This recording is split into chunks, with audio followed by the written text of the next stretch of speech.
Hello and welcome to WKP. Today we're going to be forecasting Hurricane Ian, which is a Category 2 hurricane and is continuing to intensify.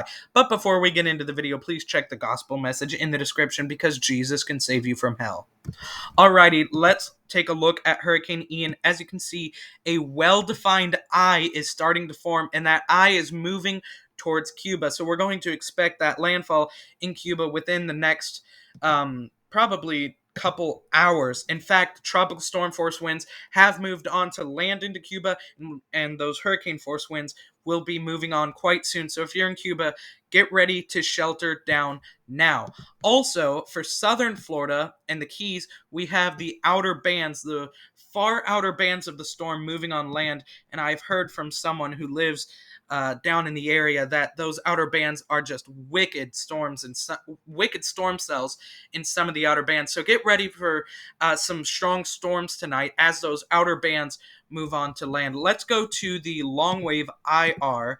As you can see, we do have some convection, quite a bit of convection in this storm around the eye wall. And you can also see on this long wave IR, you can see that eye starting to form. Now, where is this storm going to go? Here are the spaghetti models for this storm. As you can see, quite a few of them are bringing into Tampa. Some are bringing it lower and maybe bringing it into South Carolina, while some are still bringing it up near Apalachicola and Gainesville. The National Hurricane Center has brought it closer to Tampa and bringing it over land in Florida, which would be worse for Florida because if it goes lower, then only the southern portion of Florida will experience the effects of this hurricane, while if it makes landfall in Tampa and goes up through the middle of the state, we'll see more of a northern Florida effect. And the Euro is hinting at possible stalling over land, which would mean more rainfall on land. So for southern Florida, expect hurricane force winds. Get prepared now. Get ready to evacuate, because if you wait too long, then you'll end up being stuck. That's just something that happens in the south with these hurricanes. I'm not trying to scare you. You just need to get out. It's something that you need to do because this is going to be a major hurricane as it's approaching Tampa, Florida, approximately in that area. Now, for North Florida, though, we will definitely experience wind, so do not be fooled. There will likely be wind, and there will also be plenty of rain. Let's go to the National Hurricane Center. As you can see, 105-mile-an-hour wind, 962 millibars. Pressure moving at 13 miles per hour, so that pressure is continuing to drop. The winds are continuing to go up. Key messages, you can find those in the description.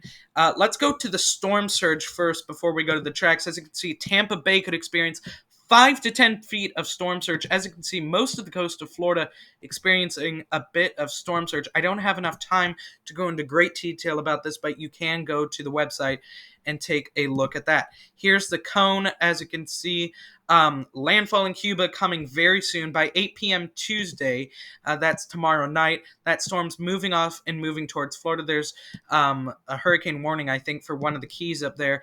As you can see, major hurricane approaching Tampa. So if you're in Tampa, get ready. There are hurricane warnings up, and then it's going to make landfall and move inland. Now let's take a look at the wind speed probabilities. Most of Florida has a chance of tropical storm force winds. As you can see, near Tampa and the other areas nearby, around a 90% plus chance of tropical storm force winds. We're also going to see some very high rainfall. Most of Florida experiencing 4 to 6, in some areas up to 15 inches of rain. In North Florida is where we're going to see probably most of that rain, and Tampa also is where we're going to see most of that rain. Moderate to slight chance for quite a bit of Florida for flash flooding, so be ready for some flash flooding. Alrighty, let's get right to the models, and I'm going to go first to the GFS model, which has it following a very similar track to the National Hurricane Center. Not quite the same, but moving up into Georgia. Let's go to the Ecmwf model next, which is the worst case scenario model, still the worst case scenario model. Has it coming in, making landfall around Tampa, and then stalling over North Florida. And this stall would allow a lot of rain to be dumped. So be prepared in North Florida, not only for the tropical storm force winds, and possibly even hurricane gusts, but also for sustained time of rain. So be prepared all